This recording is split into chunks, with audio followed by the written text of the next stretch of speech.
Hello viewers, welcome back to my channel. In today's video, we will learn how to convert the SAS dataset into XPT files using two popular methods. The first one is the data step method and the other one is PROC copy method. We will also see how to export the multiple datasets and automate the process. So let's get started.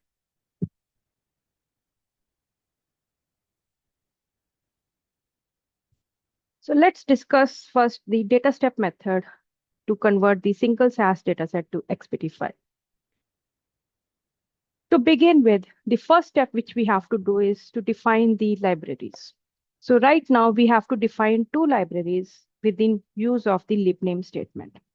The first library which I have defined and given a name is the SAS data, and in front of it I have given the path where my SAS dataset is located. So this library points to the folder containing all our original SAS datasets.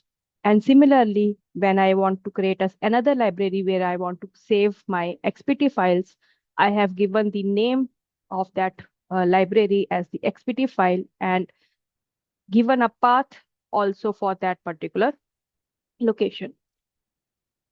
Another point to note here, and the most important point, that with the use of the export engine here, as we have used, we tell the SAS that the files which we are saving in the XPT file libname library are the XPT files.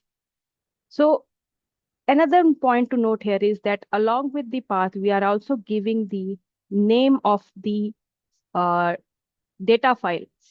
The next step where we are converting the individual SAS dataset, the dataset which we are converting, we have to mention that dataset name .xpt as well in the path. So after if we have defined the libraries here, we in using the data step, what we can do is that this is the library where we have to place our XPT file.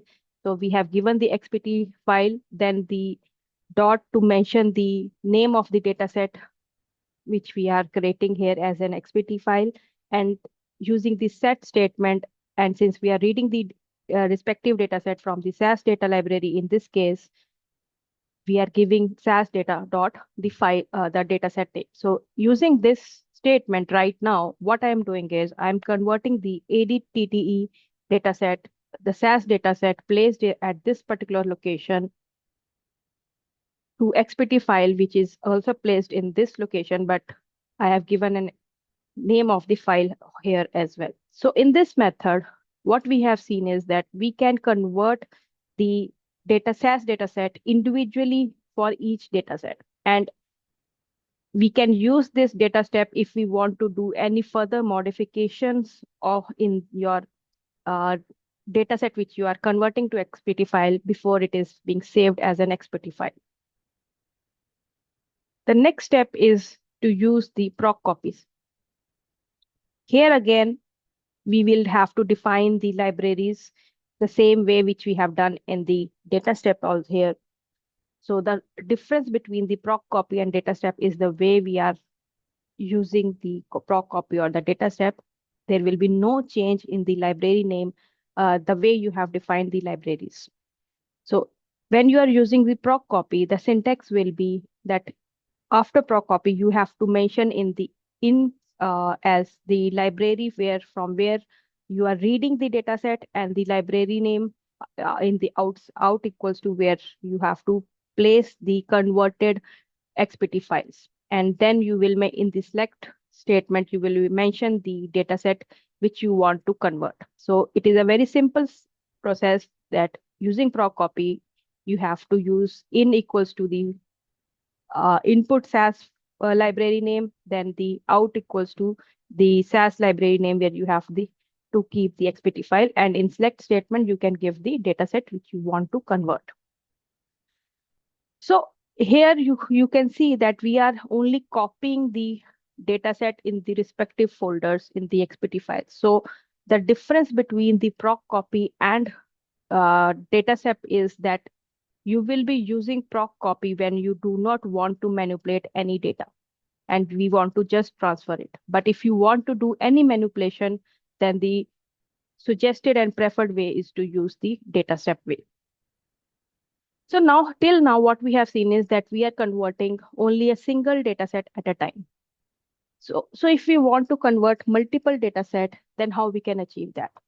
This is something extra and added advantage which we can have for PROC copy. So if we are using the PROC copy, we can give the list of the data set in the select statement and convert all those data set in one go. As shown in this example, where I'm converting my ADTTE, ADSL, AE, and CM all together in one PROC copy statement. And the only difference what I have to do is that I have to mention all the data set in my select statement here. That is, we have to list down all the data set which we want to copy in the XPT file. This is something which is not there in the data step scenario, and we will have to repeat the data step for each and every data set which we want to change to XPT file. Now, if we want to give 6 data set name in your select statement, it is easier to do that way. But if we want to convert all the SDTM data set in one go, or all the ADaM data set in one go, then writing all those 30-40 data set in your select statement might be a time consuming and a tedious task. So to avoid that, what we can do is we can write a macro also and automate this process. How we can achieve that? For that, we have to use the dictionary dot tables here. So to get all the list of the dataset which we want to use, what we can do is we have to read the meme name from your dictionary dot tables where your lib name is SAS data. Why SAS data? Because the SAS data library is the library in this example where I have all my SAS data set. So if your SAS data set is in whatever is the library name in which you have kept your SAS data set, you will use that library name here. Make sure that this is all in whole caps because this is a case sensitive condition which we are applying here. So using the dictionary dot tables, and we are mentioning the library name as SAS data in this example, we will get all the distinct values of your meme name, and we will create a macro variable which is my data list using the macro way of into colon functionality, and create the data list macro variable which is having the name of all the SAS data set placed in my SAS data, and it is separated by a space. So in this way, when I run this program, I will have a macro which is the data set with all the name of the data sets in my SAS data set. So now the next step again is that first of all, we have to define the respective libraries here, which is the SAS dataset library and the XPT file library here. And then since we have already have the list of dataset in our macro variable, what we will do is we will use that macro inside another macro here. So what we are doing in a macro here is that we have created a macro by the name of export underscore all. And first of all, what we have done is to know that how many data set we have in our study, or whatever the list of the data set which we want to convert. To know the count of that data set, we have to get we are using the count macro here. We are again creating a count macro using the count w function to know what is the number of words in the data list macro, and the number of words will be used as the count value, so that we will run this loop of converting the SAS dataset to XPT files that many times. So once we have achieved or get the number of count of the dataset which we want to convert, using this step, we will use that particular macro, which is here the count macro, in our do loop, and initiating from I equals to 1 to that particular count value. What we are doing is we are creating another macro variable by the name of ds, which will contain the values of the data set in our data list. So as we have seen that this data list macro is having the name of all the data set separated by a comma. So what we are doing, we are using the scan function, and based on the iteration that whether the loop is running for the first time or the second time, it will read either the first data set name or the second data set name or third and so on based on the number of loops it is being run. So here using the scan function and the I counter here, we are reading that particular data set name from the data list macro and creating a macro that is the DS macro here, macro variable DS. So now if the loop is running for the first time, the data list will give the first data set name and the DS will have that particular name. Say for in this example, it is DM.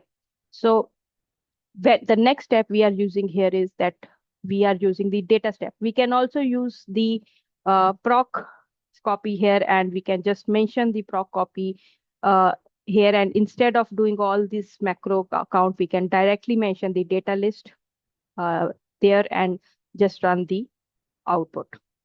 So here, if we want to use the data steps, then what we are doing is we have to create a loop, and in this way, we are providing the input data set name with the library name SAS data, and we are converting the respective data set into the XPT file. However, if we do not want to use the data step here, we can use the proc copy here in this format. The only difference will be that after the select statement, you can mention the data list macro here, because the data list macro is already having the value of the data sets in it separated by a blank. It will work as it is, and we do not need to create any further counter or any other macro. So using the proc copy, you can achieve the conversion of all the XPT data sets in one statement. And if you want to use the data step to convert all the data set into XPT in one go, then you will have to create a macro and create a loop here.